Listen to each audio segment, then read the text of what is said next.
Good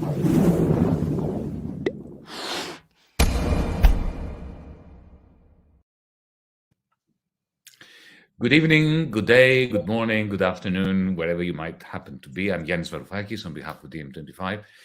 I have the honor, the privilege, and the extreme joy of being joined by two usual suspects, two great friends and comrades of DiEM25, and I'm glad to say of myself personally. Anne Pettifor. Anne, I believe you are in London, Yeah, correct? that's Correct. Anne is, of course, a usual suspect. She's been involved in struggles um, uh, to make sense of economics against the edicts of the economics profession, struggles against the financial sector. She has tried to help the Labour Party when the Labour Party was in the hands of people who wanted to confront the establishment. We've done quite a few things together.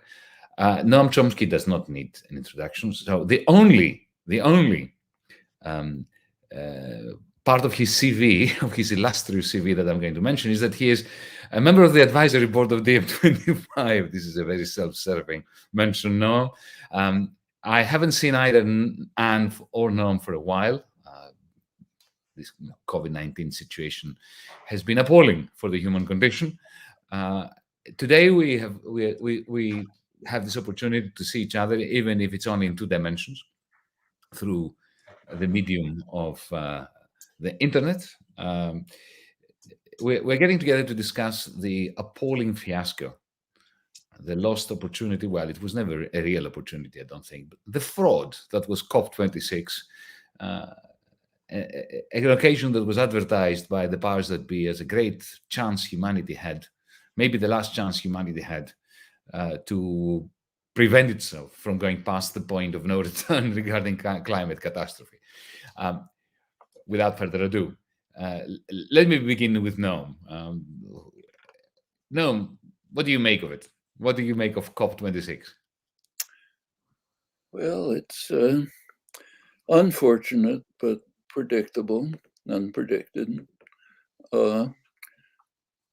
We could run through the content very quickly since there basically wasn't any. A number of nice words, promises, we'll meet next year and see if we can do anything. But essentially that's the content, which is what was anticipated. And it teaches us, reinforces a lesson that we already knew. The only way anything is going to change, the only chance for humanity, to borrow their phrase, is for massive, organized, popular action and opposition. The important part of COP26 was what was happening in the streets. That's the hope for humanity. And unless many more people become involved and more deeply engaged, that hope may vanish. There's I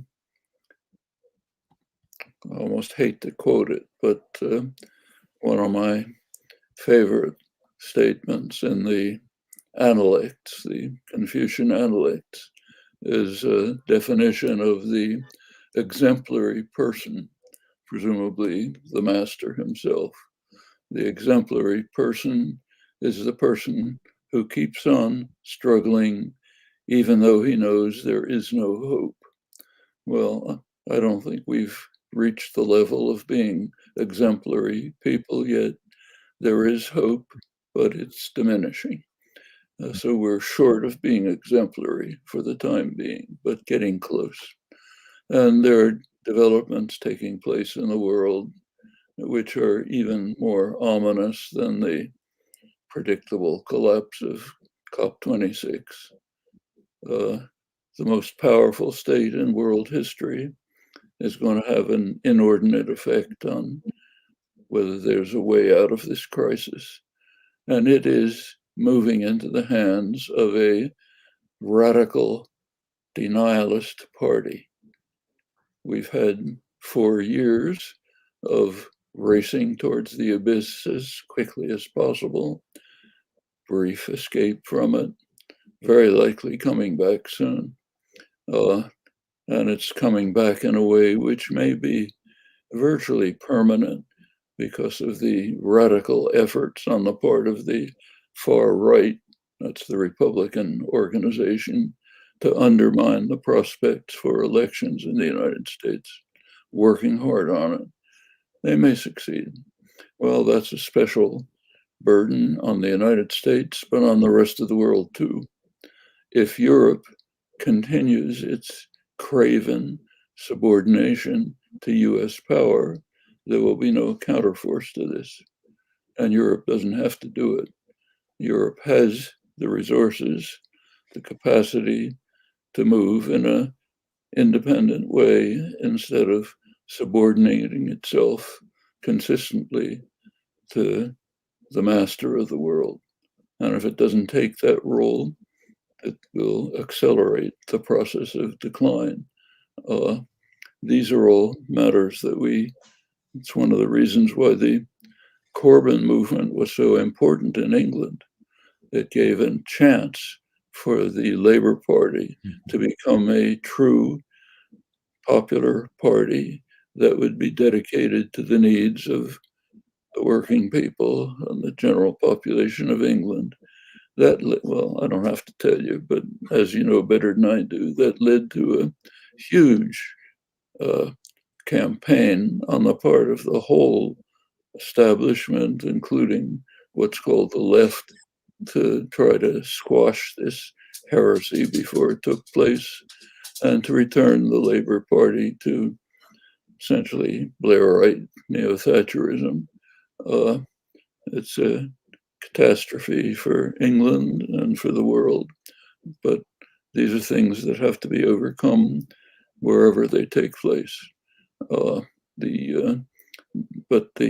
far as the failure of COP26 is concerned, it was a success on the streets, and it reinforced what we already knew. That's where the hope lies. Yeah. It's mostly young people, which is a severe condemnation of my generation, your generation, of just beyond belief that we're imposing this burden on the young people of the world who are picking up the gauntlet, but they need every possible assistance they can get, because what they're doing on the streets of Glasgow is the hope of the future. And I don't know about you, but I'd try to navigate the conundrum that Noam has just put forward by distinguishing between hope and optimism. I choose to be pessimistic while not losing my grasp on hope. How about you? Well, I mean, I'd like to start where Noam ended, with the young people on the streets of Glasgow, because they are hope. And they're, I mean, I wasn't there, but everyone who was there tells me that they understand that this is a need for system change in a way that our generation didn't understand. And they're clear about that. And I think from all the evidence we see that is the case. So, I am not entirely without hope, although I'm angry. I'm very angry at the outcome of this. I'm also angry at the way in which we've allowed ourselves to follow the agenda set by global capital, if you like, which is to set some unattainable target and just to have target-based discussions and debates around a target, which is just a number out there, without discussing changes to systems and policies. And that's exactly that's where they want us to be. They want us to be in that box of saying, are we going to hit this number or not hit the number? They don't want us in the box of transformation of the system and change to policies. Indeed, policies weren't even discussed, as far as I can tell, at this event. So, I like Noam, I despair, because we know what is happening to global temperatures. We know that the physics doesn't respond to this kind of empty blah, blah, blah, but responds to real change. And we haven't seen that real change. But I'm also heartened by looking at history and understanding that there have been periods in history when global economic systems have undergone great transformations, and they've undergone those transformations almost overnight. This last year, we've celebrated the 50th anniversary of the Nixon shock. Now, the Nixon shock is a story that has remained secret, if you like, for a very long time. Economists pride themselves on ignoring that moment in history. He's taken a historian this year, a Republican historian, Garton, to write the story of how Nixon met with Paul Volcker and others over a weekend in 1971 and plotted the downfall of an international system of financial architecture, i.e. the Bretton Woods system, and announced on a Sunday night, just after a big cowboy show that was very popular with Americans, to the world, and without consulting his partners, his allies, or indeed the IMF, the World Bank, or any other institution, or indeed, the Federal Reserve was involved in this. But anyway, overnight announced the dismantling of the global financial architecture, just like that, boom, bang, bash, right? And, there was no alternative offered. And the alternative, of course, was the United States dollar, is not just the United States dollar, but United States debt as the world's reserve currency. That's what emerged ultimately. But the point I want to make is that the right does not hesitate at transformation when it wants to, and has achieved such a transformation. Now, that was one that was regressive. But in 1933, equally, when Roosevelt came to power, on the night of his inauguration, as the historian Eric Rauchway has documented, on the night of his inauguration, he decided he was going to dismantle the global financial system of the day, which was the gold standard. And he said to his staff, we're going to close the banks and we're going to take the gold out of Wall Street and put it in the Treasury. And we will in future determine the value of the currency. We won't leave that to Wall Street. And his staff said, you can't do it tonight or tomorrow because tomorrow is a holy day, Sunday. You'll have to wait to close the banks on Monday. And when he closed the banks, the story the economists tell is that he just closed the banks in order to save the banks. But he didn't. He closed the banks in order to take the gold out of their vaults and take from them the power to manage key levers of the economy, the exchange rate, the interest rate, the flow of capital across borders. And that transformation also took place overnight. And because the United States was in a state of profound depression, Wall Street was slow to react, right? They did react ultimately, but initially they were just taken aback. So what I'm trying to argue is that we have to take hope from the fact that we have in the past transformed the global economy. It is not impossible. We need political will and we need leadership. We need intellectual thought leadership as well as political leadership. I'm not entirely despairing, but I want us to think about, and above all, and can I just end on this note? The Green New Deal has been attacked recently in favor, away from the Green New Deal and towards something called localization. Now, localization is actually a really important feature of the Green New Deal. But what was absolutely key about the Green New Deal was that we understood that in order to save and transform the ecosystem, we had to change the international financial and economic system. And if until the left focuses on the international financial system and the fact that it acts as master of the global economy, and until we learn to do something about that, it's not going to be possible, in my view, to fight to save the ecosystem. So I want us to understand the interconnectedness of these things, how sort of highly complex they are at the moment, but how closely integrated they are. And we have to deal with the system. We have to have system change before we can save the climate. I'll stop at that point. Here on the last sentence, unless we have system change, if I may put in my reaction to what you said, Anne. Look, the two examples you gave: 1933, Roosevelt's shutting down of the banks. The night the money stopped, at that day or night was remembered, and the 15th of August 1971, the end of Bretton Woods. They were momentous events. They were very radical breaks from the previous phases of capitalism. But at the same time, the Roosevelt's move was a progressive move. Nixon's move was an inevitable move. He could not have sustained the Bretton Woods system, which was built and predicated upon America being a surplus country. By 1967, 68, it wasn't a surplus country. It would have to go. And the Americans, unlike the Germans or the Europeans, are very good at destroying a system they created when it's past its due date. But in both cases, this was top-down change, fundamental change. Sometimes, as we used to say, once upon a time, we radicals, those in control of the system, those who are governing the system, in order to make sure that nothing changes, will change everything. Everything must change so that nothing changes. So in both occasions, Roosevelt was not a lefty. He was just a very smart patrician who understood that he had to change the system completely if he was going to keep capitalism. And similarly, Nixon in 1971, I believe LBJ would have done it had he hung around. They realized that in order to keep American hegemony going, now they were a deficit country, they had to pump up the volume in terms of debt and turning debt into what backs up the global currency, the exorbitant privilege of the US dollar. But in both of those occasions, you had the system, which is now destroying the planet, reacting violently against itself in order to preserve itself.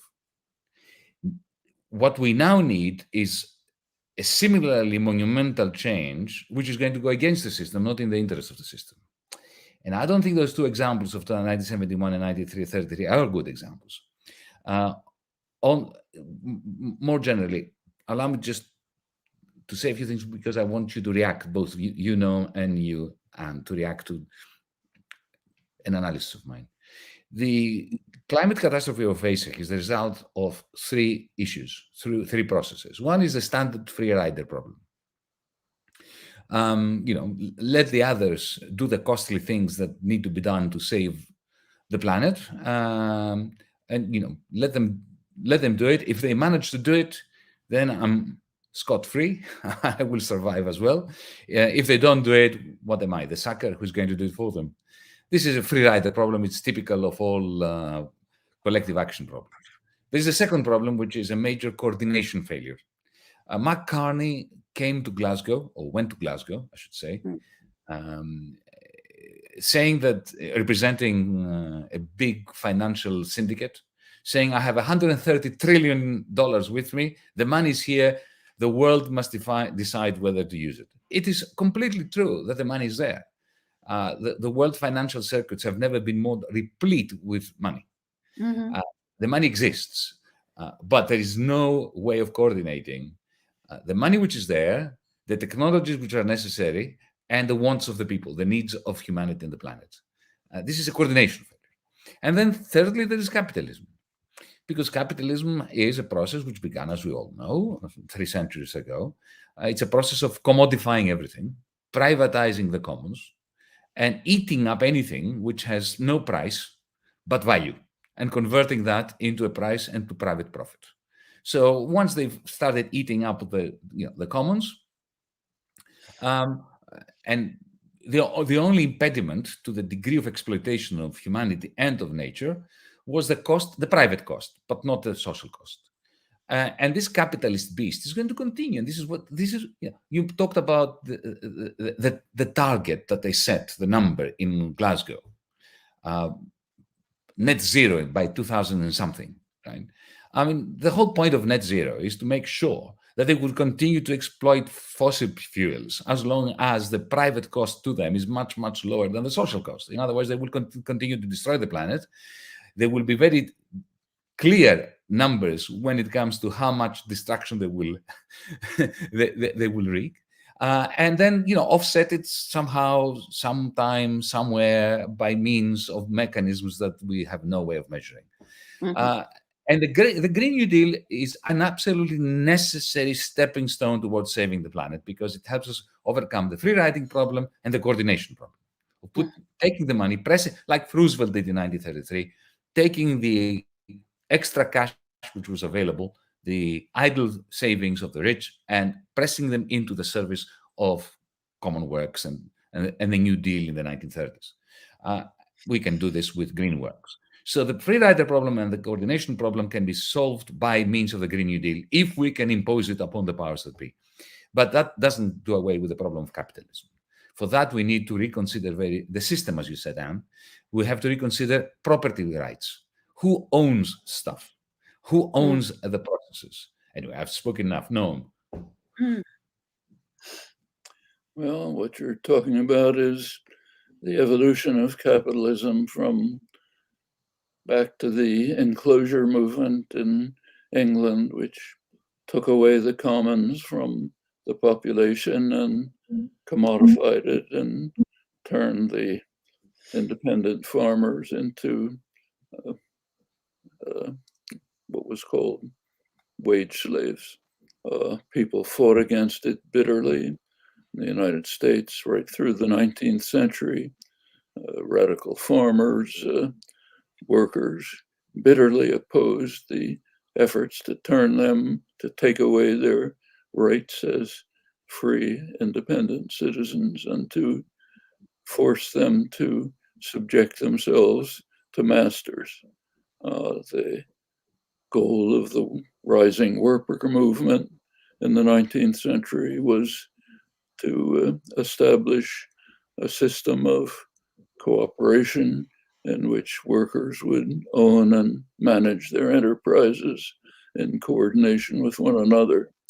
The farmers' movement, it was mostly an agricultural country then, sought to develop what they called a cooperative commonwealth in which farmers would be free from the rule of northeastern bankers and market managers. They would set up their own banks, their own cooperative management systems.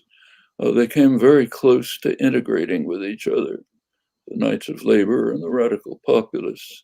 If that had happened, it would have been a very different country and a very different world. So the question is, can it now happen again? Well, that's what we have to try to achieve. Now, there are some objective facts that we can't overlook. Questions of time scale. The urgency of the climate crisis is such that it must be dealt with within basically the framework of existing institutions. That doesn't mean you stop trying to change the institutions and lead to the system change that you've both eloquently described. There are parallel acts in parallel, but the fact of the matter is that the concrete measures will have to be done by actions within the framework of institutions that exist, but compelling them to behave differently while at the same time seeking to change them. That $130 trillion can be used for the common good if enough pressure is imposed to force those who illegitimately own it to use it in that way. What they describe as the peasants coming with the pitchforks. And we have to make sure there are more peasants and sharper pitchforks. It's succeeded enough so far for them to beginning to be concerned about what they call reputational risks. We saw that at Davos, for example.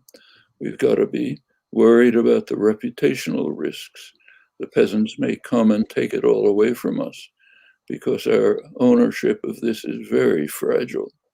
And if the peasants rise up and come to understand that, it'll all disappear. It's in their hands if they understand enough to take it. So we therefore better present ourselves as what used to be called soulful corporations, corporations that are working with a management, working day and night, slaving away for the common good because we are so dedicated to the welfare of humanity. We are soulful corporations. This is from the 1950s, but it's being revived. Well, it's necessary for the peasants with the pitchforks to understand what's happening, to know that the pressures have to be mounted. There's no soulful corporations. There are institutions dedicated to short-term profit for the wealthy and for the managerial sector. But you can compel them to do things while at the same time trying to spread the understanding that their ownership is illegitimate. It's not their wealth. It's your wealth, the wealth of the population. We should reconstruct society to take it from them, take it back, and use it for the purposes of creating the kind of cooperative commonwealth that workers and farmers were committed to for centuries. That can be done while at the same time we have to carry out urgent measures by pressures on the illegitimate owners to spend their illegitimate wealth in ways which will overcome immediate crises. And I think those are difficult tasks, but not impossible ones. And they have to be carried out energetically and simultaneously. Can't put off the urgent measures until we've come to create a more free and just society. Work on that, but meanwhile pursue the urgent measures. And in fact, there are feasible ways, important to recognize. There are feasible proposers within a small percentage of GDP, a couple of percent of GDP, to carry out measures which in the short term will overcome the urgent crises and at least allow us time to move towards the more far-reaching and fundamental questions of significant system change. That's the task that's in front of us. Yeah. And can I ask you to, because you spoke about system change as well, so did I, and of course, Noam just gave us a great insight into the importance, how crucial system change is. For our audience, can you just share with us your vision of ownership, of corporations, of energy, of energy grids, I should say? How do you imagine a radically different system? So I didn't mention 1971 without understanding that what Nixon was doing was consolidating capitalism.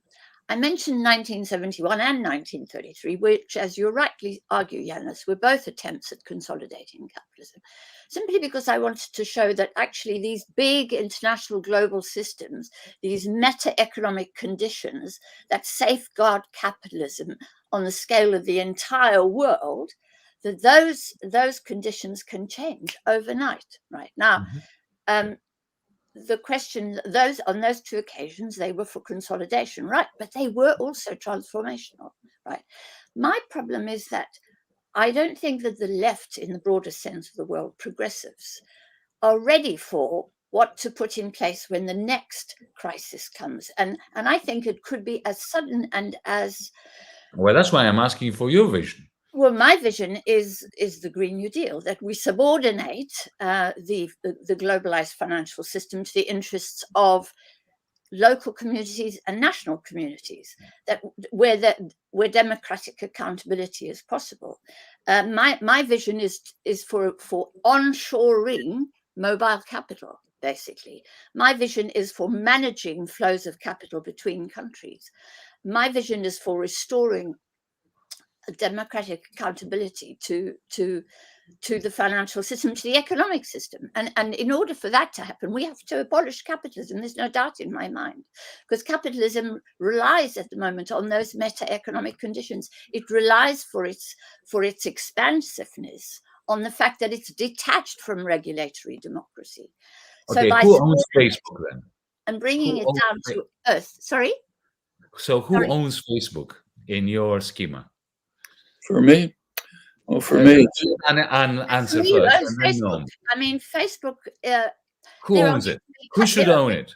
I think the public should own it. I think this is a public utility. Facebook is a public utility. Of course, there are utilities that should be publicly owned. I'm very clear about that. Water, electricity, energy, these are all important to the survival of humanity and to the stability of social systems. So I'm very clear about that. But I'm also clear that we will have some private sector activity. We will have markets. We've had markets for more than 5,000 years of human society. So we will have markets, but markets will not govern societies. Societies will govern markets, and societies will make what is joint, what is collaborative, what is communal, communal. And that's what will happen. But it cannot happen until we begin to onshore capital, until we begin to subordinate a now detached financial system to the interests of local and national communities.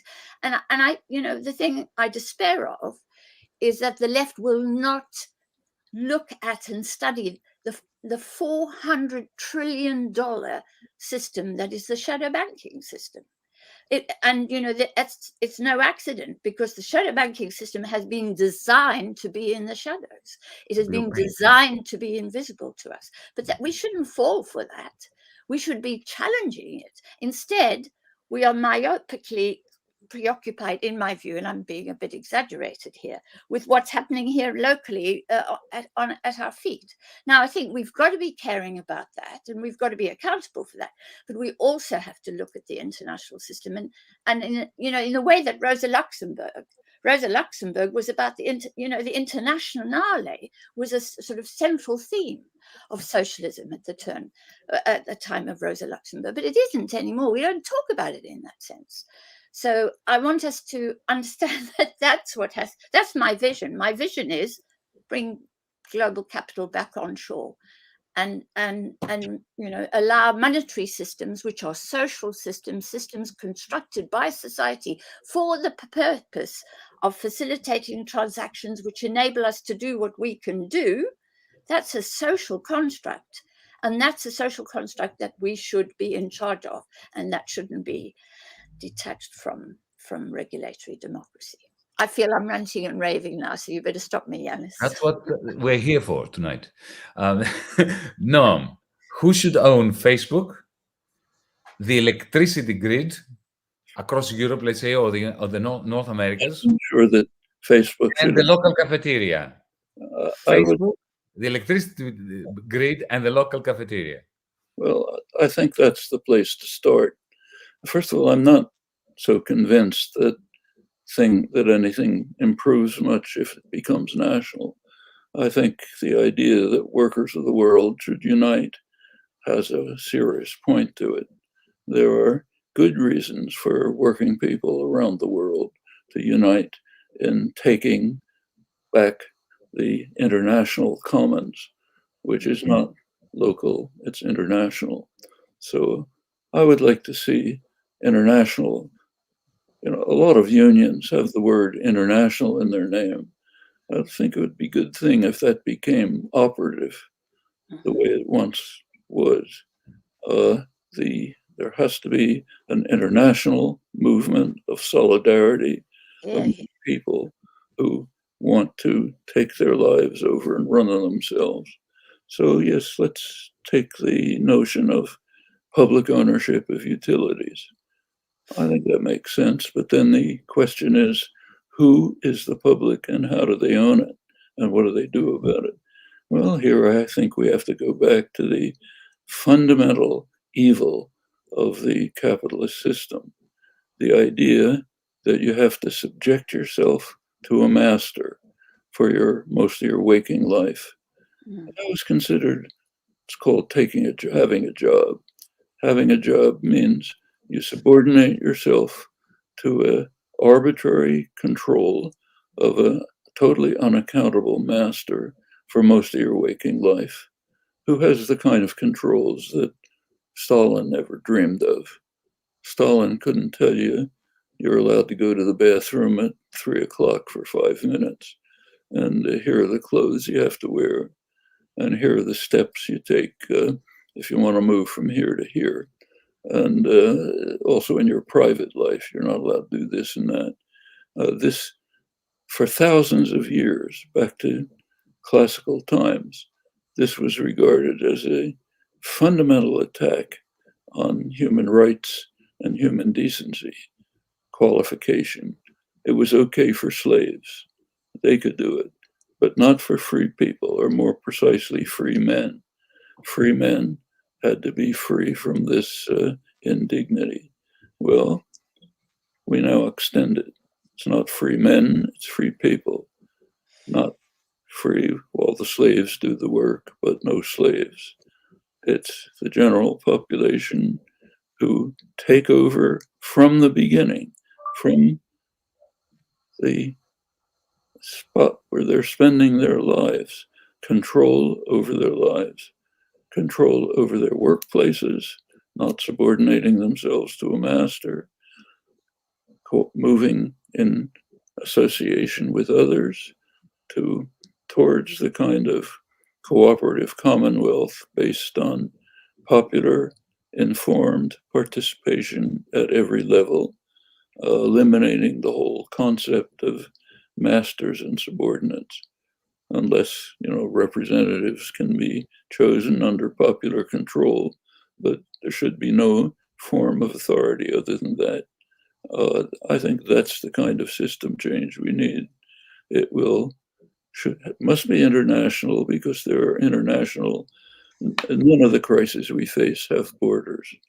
There's no borders to heating the climate, to pandemics, to nuclear war. We either work on all of this together, or we're all doomed.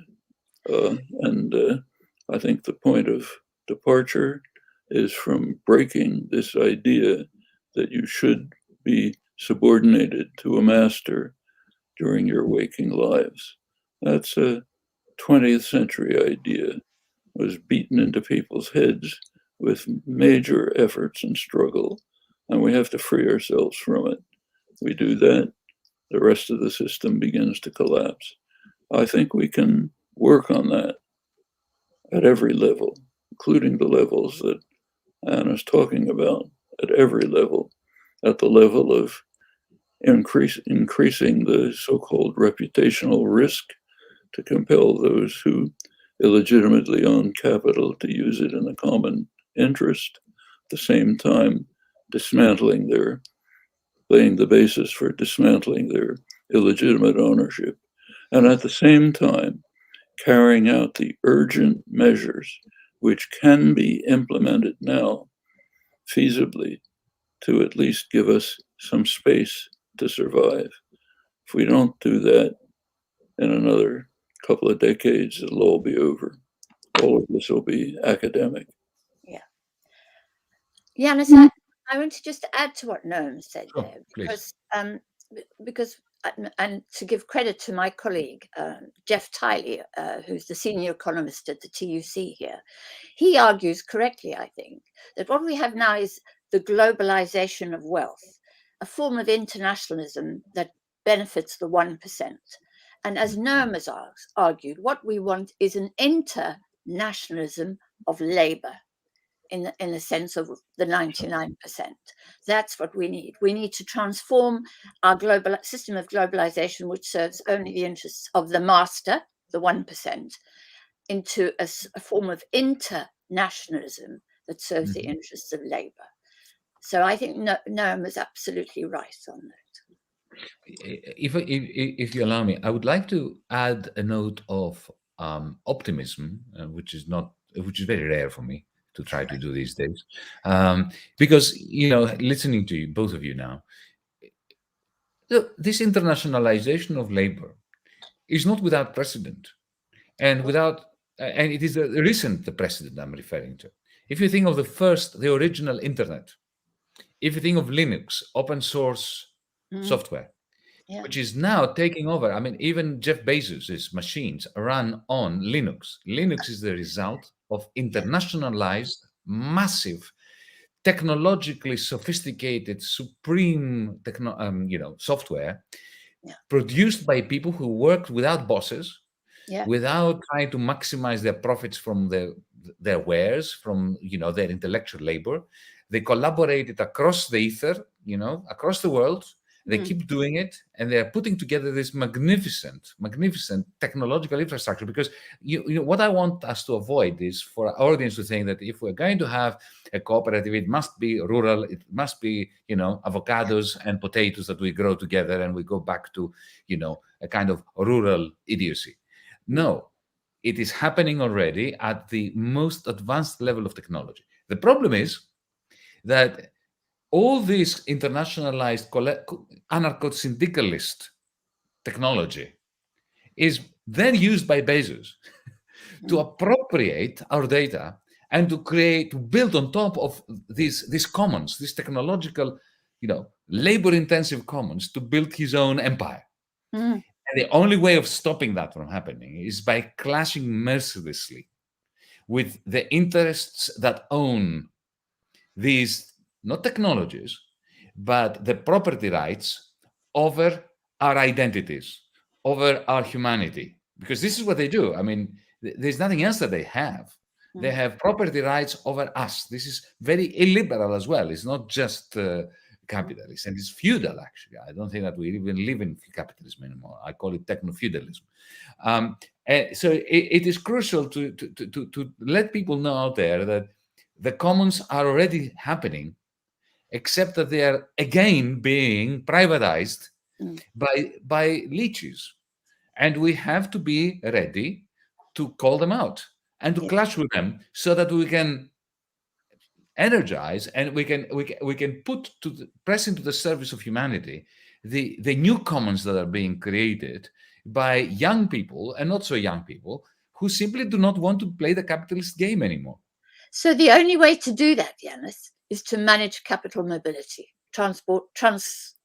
border capital flows. Property rights So as well. the matter is that if we wanted to build a new system at home, we cannot, for example, raise the tax revenues to do that, because Mr. Bezos and Amazon and Google and Facebook are all shifting their profits out of our domain and in some tax haven or wherever. And their ability to move their capital across borders is their great power. And we have conceded that power. That is one thing we need to do. Yeah. Capital controls is one thing we need to do. And let's call it. I don't like to call them controls. I like to call them managing capital flows, because right? To manage it, you need controls. Right. Let's not think about it. But it's also the question of property rights. Yes. Well, they're associated with that power. Of course, the two go together. Yeah, they go together. Redistributing property rights and introducing capital management, let's put it. Yeah. No, you want to come in? Well, property rights are not graven in stone. They were imposed by organized capital when they instituted the World Trade, or the Uruguay Round and the World Trade Organization arrangements, which were designed to radically violate any meaningful form of free trade by introducing extraordinary property rights, trips, patent rights of a kind which had never existed in history. If they had existed, England would never have developed, because it was taking higher technology from India and the Low Countries, even from Ireland. The United States would certainly never have developed. It was taking superior British technology. The United States would still be exporting fur and cotton. Cotton. But these were imposed in the neoliberal globalization programs. As Anne said, no consultation with anyone. This is just the organized international capital saying, here's the way we can rob people for the long term by imposing the kinds of extensive property rights which guarantee monopoly pricing opportunities indefinitely. So there's nothing, there's no legitimacy to that. It can be torn down very quickly. Indeed. The way Labor tried to break it up at the beginning. We should remember there have been struggles about this. Yeah. So when Clinton tried to impose NAFTA, he had to do it in secret, never informed the labor movement, contrary to American law, informed them just at the last minute. And the reason was they had alternative programs for integration of the North American countries, which would lead to high growth, high wage economies. And the owners didn't want that. And since they also owned the government was able to ram through, over popular opposition, a low wage, low growth form of NAFTA, which has in North America led to what we've seen since is internationalized in the Uruguay round. But that's just a power play with better organization, more activism, and in fact, international cooperation. The labor movements of the countries could have created a very different form of international economic integration in their interest. Just as, if you go back to the turn of the century, late 19th century, radical farmers and workers could have created a cooperative commonwealth, a kind of radical democracy in the United States, would not be subjected to the rule of actually a fraction of 1%, if we look at the details. Didn't happen by laws of nature, just by use of private power. And you could see it coming. You could see it when Margaret Thatcher said, "There's no society." Either she's very stupid or she was lying. And I don't think she was stupid. She knew perfectly well that there's plenty of society, rich society, at the upper top levels. There are all sorts of integration of capital, business roundtable, chamber of commerce, international business trade associations work very closely internationally to ensure their own benefit. So there's rich society for the very wealthy and the owners, the illegitimate owners of capital, but no society for the general population. She was right. And that's basically neoliberalism in a nutshell. Yeah. Marx described it. Thatcher was paraphrasing him probably unwittingly when he said that when he condemned the autocratic governments of the 19th century for wanting to turn people into a sack of potatoes, isolated, atomized individuals who cannot fight back against the attempt to turn them into virtual slaves. That's basically neoliberalism. Form of class war, which is quite old, it takes new forms. And at every point, including property rights, as you mentioned, a crucial point, the struggle can go on to take this away. There's no reason why Bill Gates should be a multimillionaire because he has monopoly pricing rights over Windows, say, or that Big Pharma should be able to charge 10 times the price of a drug because they have property rights granted to them, or why Apple Corporation can become very rich by rent, by using its property rights while somebody else does the work. These are not laws of nature. These are structures designed and imposed by the very wealthy, the corporate sector, for their own interests. And that has to be dismantled from top to bottom.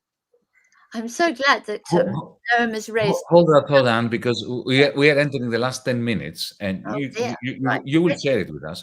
But I just want you to, because we are entering the last 10 minutes, I have a duty as the moderator, inverted commas, to put to you at least one question that's coming from our audience. So here is one, and maybe you can blend what you just wanted to say, Anne, with your answer to this question. Sure. Humanity has been struggling now for a couple of years to adapt itself to the new circumstances of the pandemic. How has this collective struggle change your expectation on our capacity as a species to respond to climate change?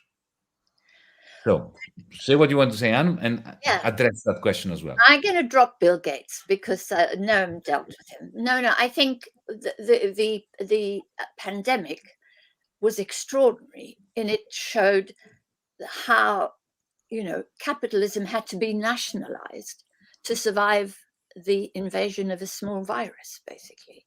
So capitalism was nationalized. Wall Street was nationalized. Wall Street collapsed on the 20th in March 2020 and had to be bailed out by the Federal Reserve, right? And the same applied to financial sectors everywhere.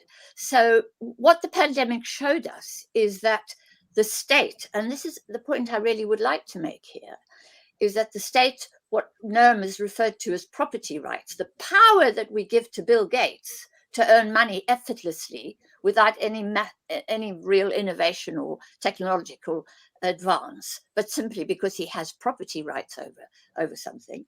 That power is given by the state, and the state in turn, and Noam was quite right to say that it's owned by capital right now, but actually the state depends almost entirely on the revenues, the tax income, the tax revenues of us individual taxpayers, of the citizens, basically.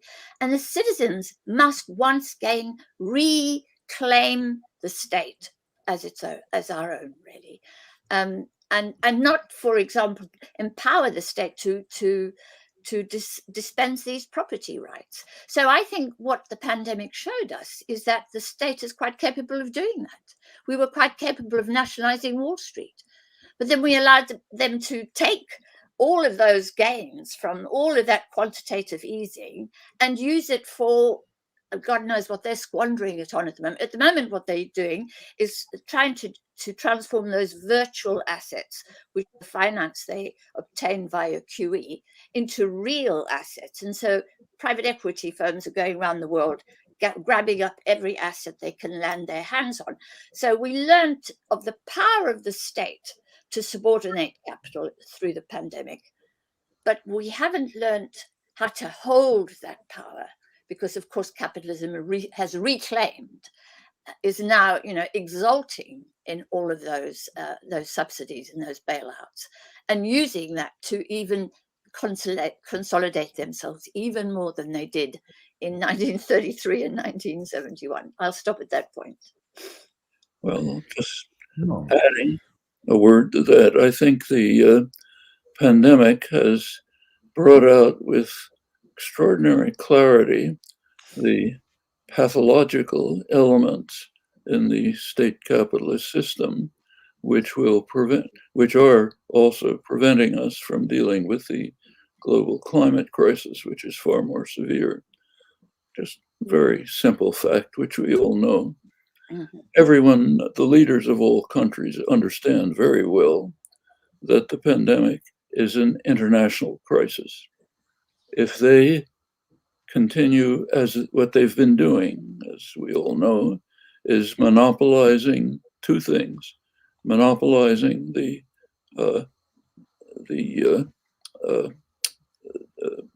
vaccines for themselves and preserving the property rights, the illegitimate property rights of the manufacturers.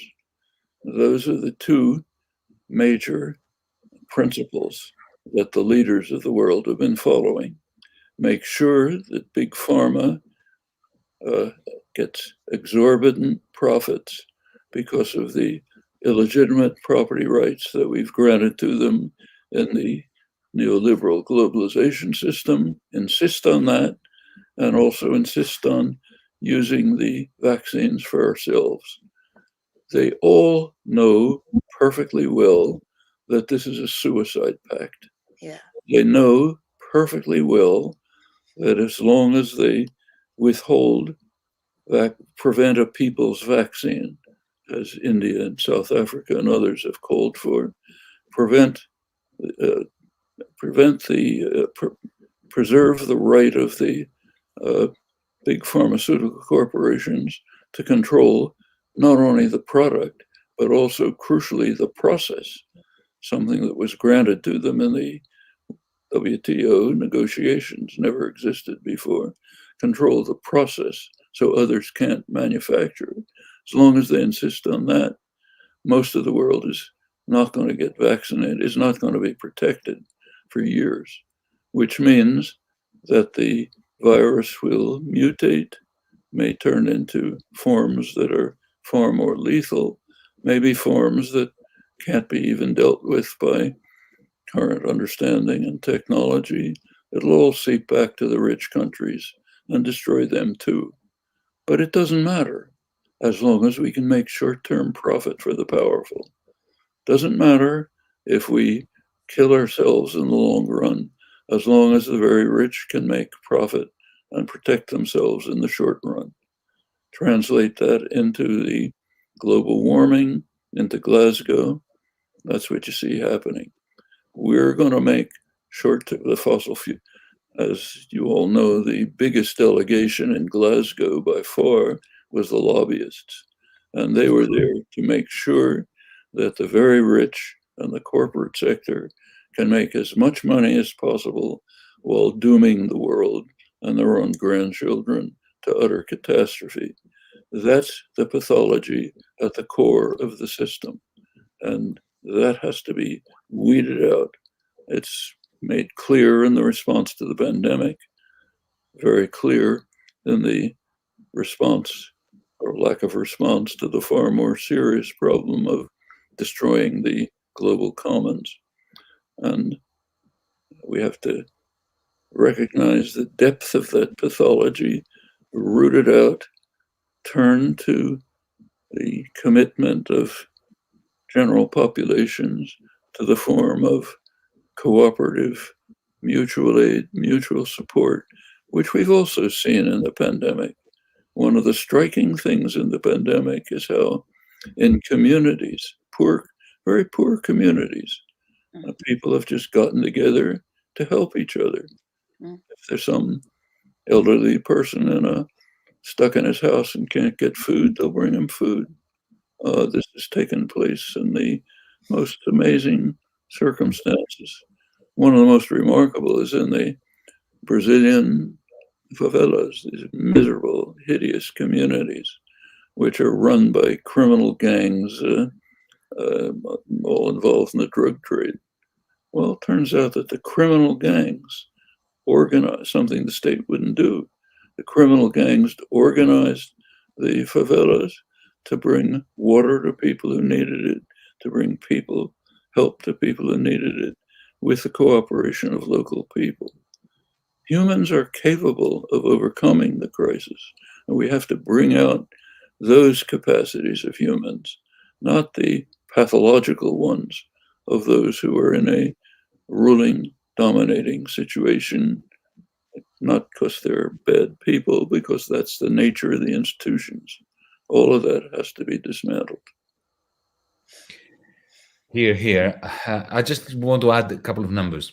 One is by last May, I think it's more now, but by last May when I was keeping tabs, the major central banks had printed $9,000 billion and given it to financiers, who then gave it to companies, who then took it to the stock exchange, who then, where they bought back their own shares to increase their share price.